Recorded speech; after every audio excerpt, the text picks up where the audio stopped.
Halo, selamat pagi. Salam jumpa dengan lilin tua yang hari ini sengaja saya membawakan sebuah materi baru, yaitu tentang fuel cell. Fuel cell ini di dalam bahasa Indonesia sering atau lazim disebut sel bahan bakar, ya. Sel bahan bakar atau fuel cell ini untuk kalangan otomotif barangkali sudah tidak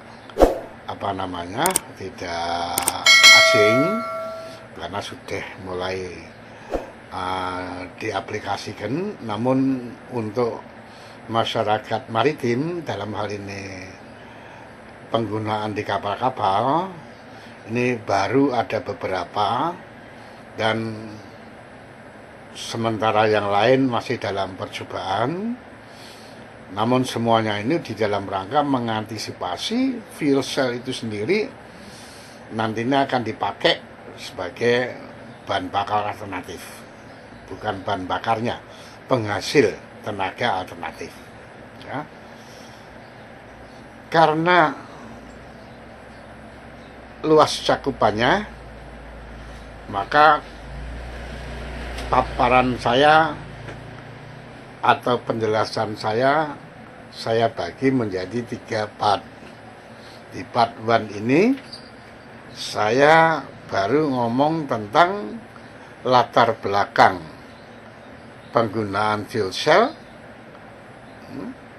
dan pengenalan sekilas tentang fuel cell itu sendiri. Baru di part 2 nanti saya akan menjelaskan tentang jenis-jenis fuel cell dan masing-masing kerja dari jenis fuel cell tersebut. Sementara yang part 3 kita mencoba untuk aplikasi secara menyeluruh terhadap fuel cell di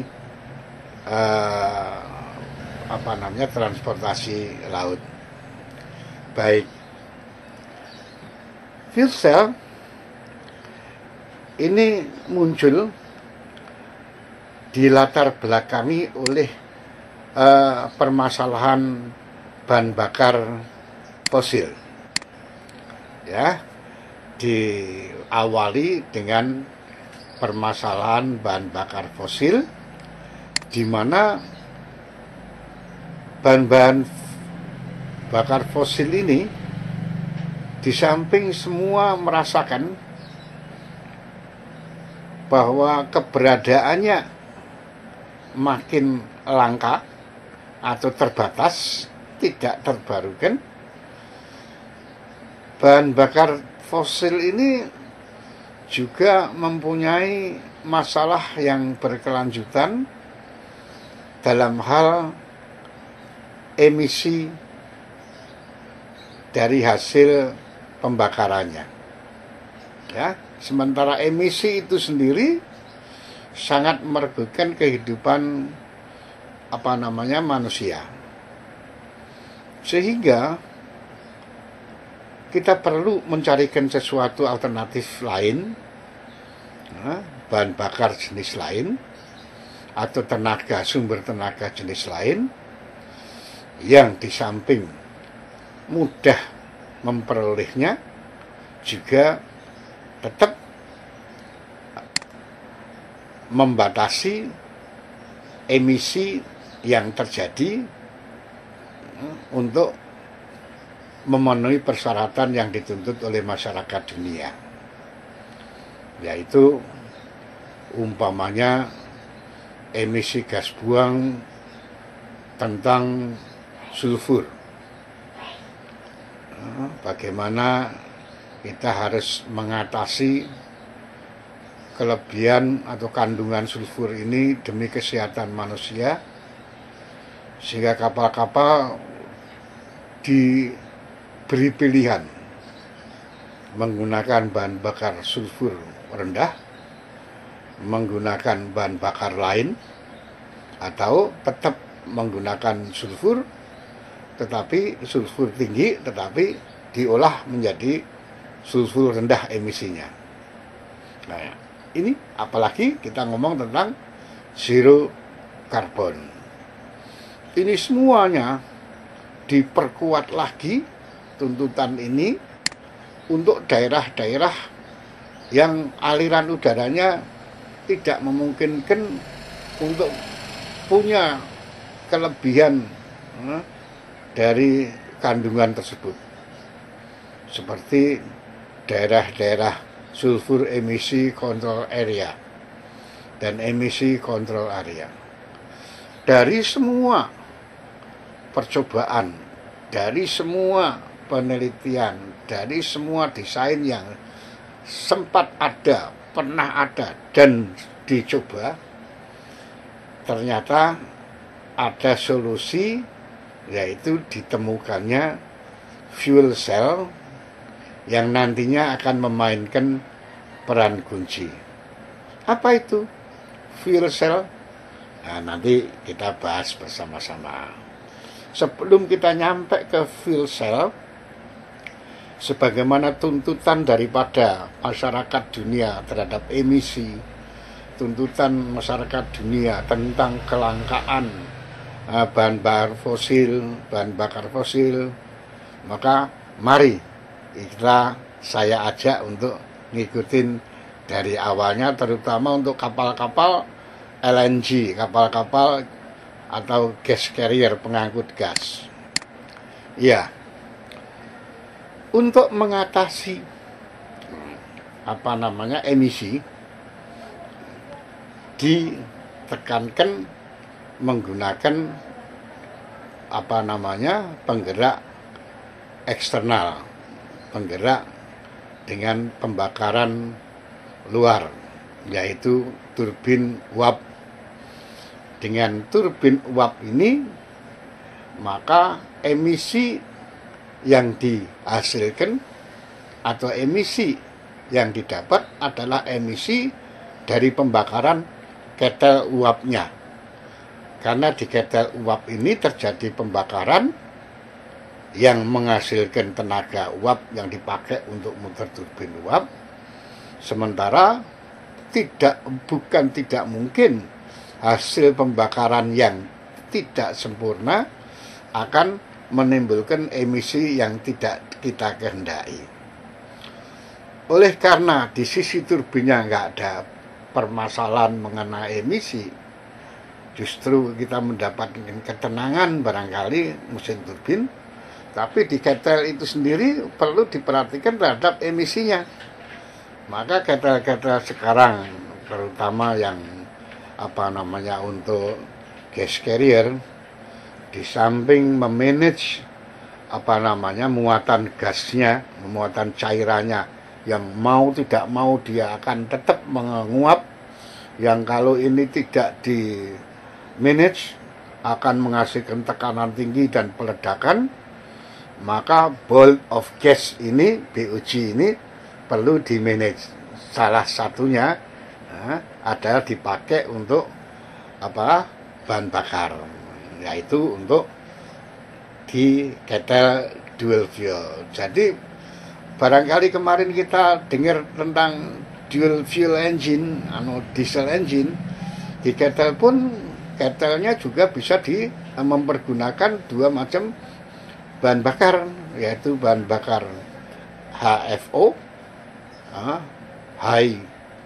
heavy fuel oil, yang punya tangki sendiri, yang bisa dipakai untuk generator mandiri darurat menghasilkan listrik, dan juga untuk dipakai di ketel yang menghasilkan ketel uap tekanan tinggi dan kualitas kering.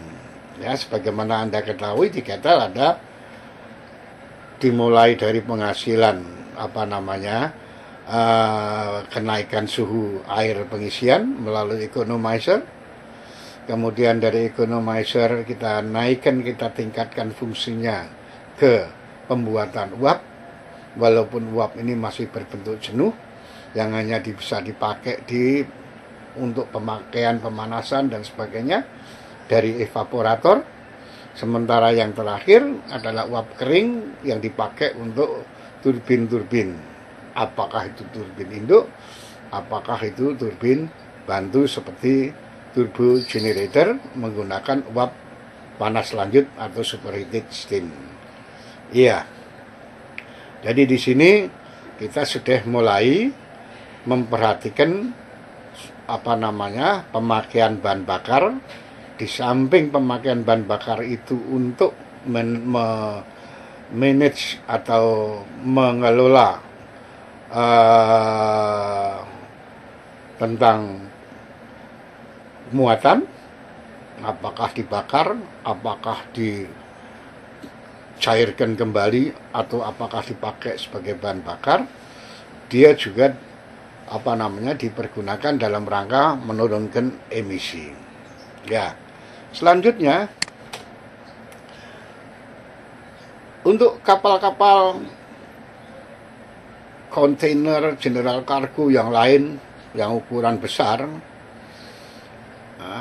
terhadap tuntutan tentang emisi kandungan belerang yang rendah dan zero karbon, mereka diminta untuk memilih atau punya 3 pilihan, yaitu menggunakan bahan bakar rendah sulfur. Jelas ini adalah sangat mahal. Kemudian yang kedua, mengganti bahan bakar cairan menjadi bahan bakar gas. Dan yang terakhir, dan ini banyak diminati, hampir 80%, pemilik kapal memilih yang ketiga ini, yaitu menggunakan scrubber system. Dalam hal menggunakan scrubber system ini, bahan bakar tetap menggunakan bahan bakar lama yang bersulfur tinggi, tapi exhaust-nya atau gas buangnya diolah sedemikian rupa melalui sistem scrubber. Apakah itu exhaust dari mesin diesel, apakah itu exhaust dari mesin atau kettle, baik yang diesel tadi, baik induk maupun bantu, maupun dari kettle, semua diproses di scrubber tower di kapal, di mana uap atau gas buang tersebut disemprot dengan percikan halus dari air laut yang sudah diberi bahan kimia untuk mendinginkan dan melarutkan, merontokkan kandungan-kandungan yang kandungan itu nanti akan diproses demikian, lumpur padatnya akan dikumpulkan, sementara air bersihnya setelah melalui suatu separator dikeluarkan lagi. Ini pun juga banyak menimbulkan masalah, antara lain kalau pengoperasiannya tidak benar, sistem scrubber ini selamat emisi udaranya terhadap udara, tapi justru akan mencemari lautnya. Oleh karena itu, penggunaan scrubber ini pun juga harus hati-hati. Ya, tapi sekarang sementara ini masih banyak yang menggunakan scrubber system. Ya. Iya, kemudian kita lihat berikutnya adalah dengan menggunakan teknologi mesin hibrid. Untuk di darat, mesin hibrid ini sudah tidak asing lagi. Apakah itu mobil, apakah itu motor, tapi di otomotif teknologi hibrid ini sudah banyak dipergunakan, yaitu merupakan teknologi penggunaan dua sumber tenaga penggerak yang berupa sumber tenaga bahan bakar dan motor listrik. Ya, dengan hibrid ini diharapkan emisi juga mulai akan berkurang karena tenaga mesinnya, tenaga penggerak induknya menggunakan elektromotor. Kita lihat, sudah banyak di antara kita yang mengenal mesin dual fuel, yaitu mesin yang menggunakan dua macam bahan bakar cair dan bahan bakar gas. Kalau itu mesin induk, pada saat manuver kita menggunakan bahan bakar cair, sementara kalau sudah full away kita menggunakan bahan bakar gas. Ya, untuk mesin bantu generator ini dipakai kombinasi ini tadi, kombinasi untuk hibrid dual fuel elektrik, dual fuel diesel elektrik, atau sering disingkat DFDE. Ya, karena dual fuel, dua macam bahan bakar, maka di kapal disiapkan dua macam bahan bakar, yaitu bahan bakar gas dan bahan bakar cair, hasil dari penguapan dari uap muatan, dan juga hasil yang sudah siap dengan bahan bakar gasnya. Iya. Di kamar mesin ada dua ruangan, engine room number 1 and engine room number 2, di mana setiap ruangan terdapat dual fuel engine. Nah, dual fuel engine, karena dual fuel engine yang menghasilkan listrik, diesel elektrik, maka setiap dual fuel engine dilengkapi dengan generator yang menghasilkan elektrik. Ini kita sudah mengarah menuju ke hibrid, gas dan kemudian listrik. Sebagai dual fuel, bahan bakar cair masuk ke mesin melalui pengabutan induk. Sementara kalau kita menggunakan gas, maka gas ini nanti masuk pada saat pengisian, langkah pengisian, dan terkompresikan menjadi panas, sehingga di sana nanti Anda akan ketemu yang namanya injektor atau pengaput yang berfungsi sebagai busi cair, pilot injektor. Oke. Listrik yang terjadi akan ditampung di main switchboard, dan sebagaimana biasa dari main switchboard ini akan dibagi dua, satu ke pemakaian domestik atau pemakaian lokal, sementara yang satu dipakai untuk pemakaian mesin penggerak utama. Ya, karena di sini yang dihasilkan adalah arus listrik DC, maka dia akan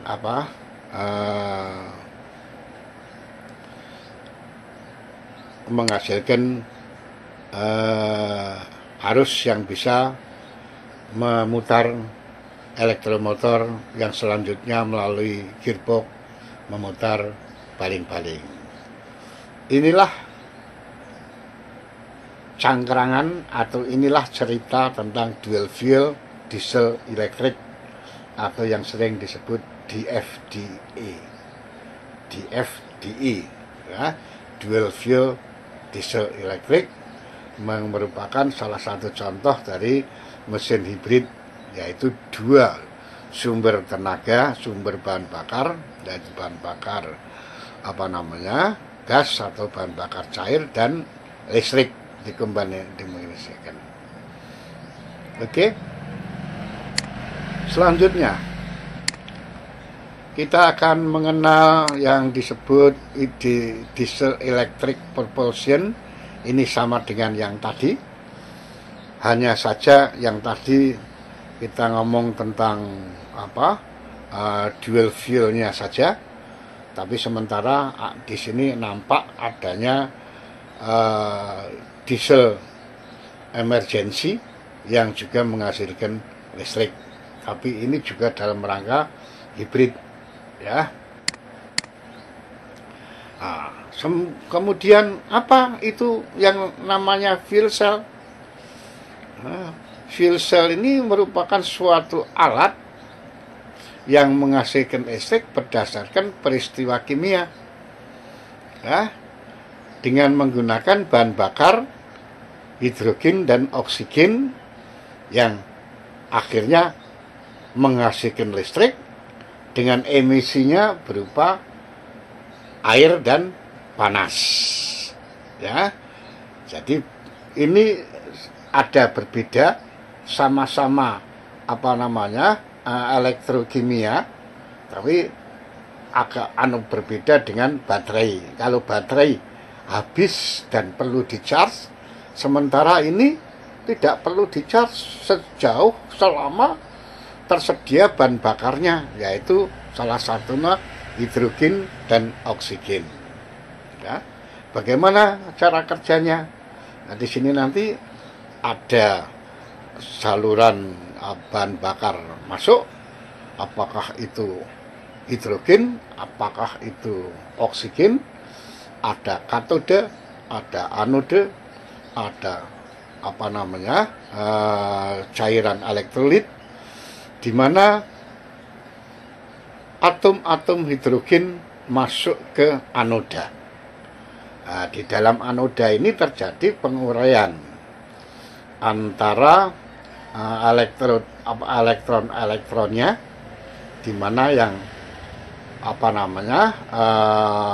ion plusnya dari H2 masuk ke katoda, sementara yang negatifnya, elektronnya mengalir menghasilkan listrik. Kemudian gabungan antara oksigen dan H2 plus tadi akan menghasilkan emisi air ya, dan panas. Karena tiga hasil, yang mana hasil utamanya adalah listrik, hasil keduanya merupakan limbah, limbahnya berupa air dan berupa panas, maka fuel cell ini sudah dipakai untuk di kapal selam dalam rangka penyediaan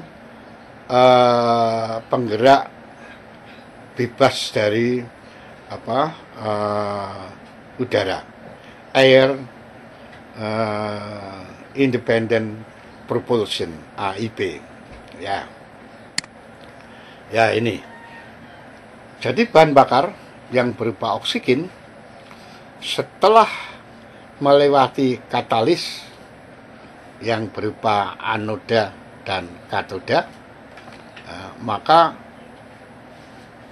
elektron H2 plus ion H plusnya akan terurai melewati katalisator, melewati ya elektrolit, kemudian masuk ke anoda, kemudian bergabung dengan oksigen akan menghasilkan air, sementara elektron-elektron H2-nya mengalir menjadi tenaga listrik.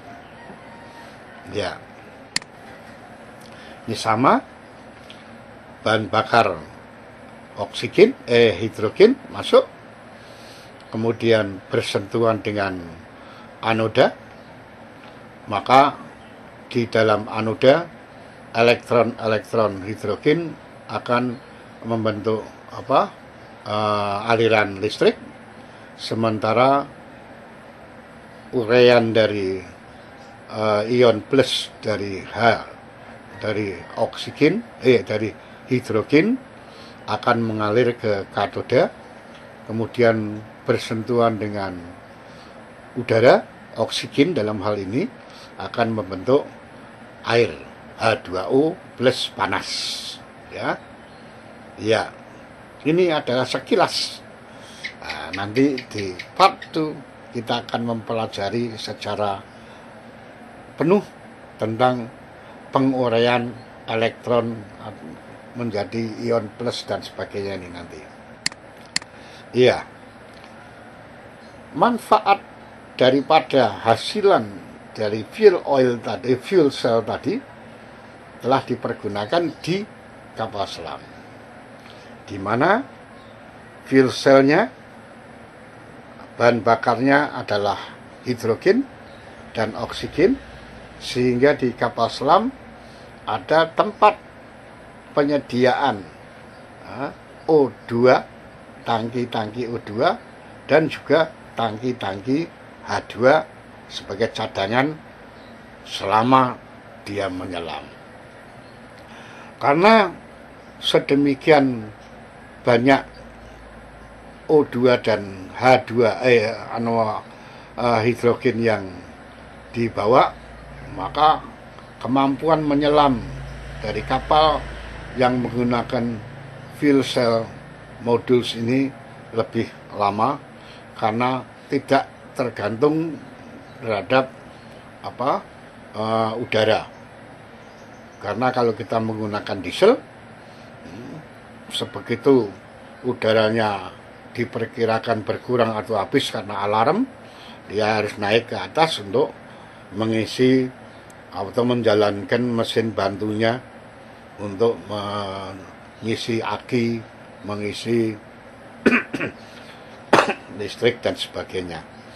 Oleh karena itu, fuel cell di kapal selam itu sangat diperlukan.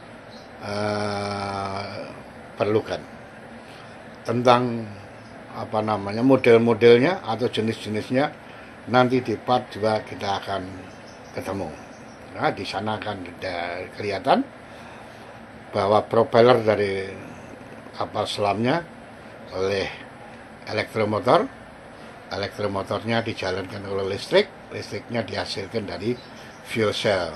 Sementara untuk udara, untuk air, keperluan air, ini bisa dihasilkan dari fuel cell itu juga. Nah, ini adalah desain dari kapal-kapal yang diperkirakan nanti menggunakan fuel cell dengan berbahan bakar hidrogen. Ya, telah disiapkan di kapal nanti tangki-tangki hidrogen, kemudian juga tangki udara, sebagaimana di kapal selam tadi, di mana kedua bahan bakar itu dipakai untuk proses menghasilkan listrik. Di samping listrik yang dipakai sebagai energi untuk penggerak kapal dan penggerak yang lain-lain untuk keperluan yang lain, fuel cell juga menghasilkan air, ya, yang bisa dipakai untuk konsumsi harian. Demikian yang bisa saya sampaikan di bab 1 ini tentang pengenalan fuel cell untuk masa depan.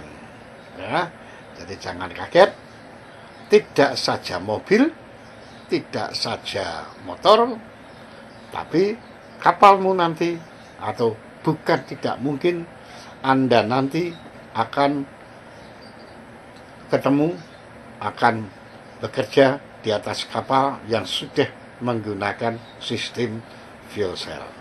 Untuk itu, ikuti pertemuan part 2 nanti. Oke, kita sudahi dengan salam dari lilin tua.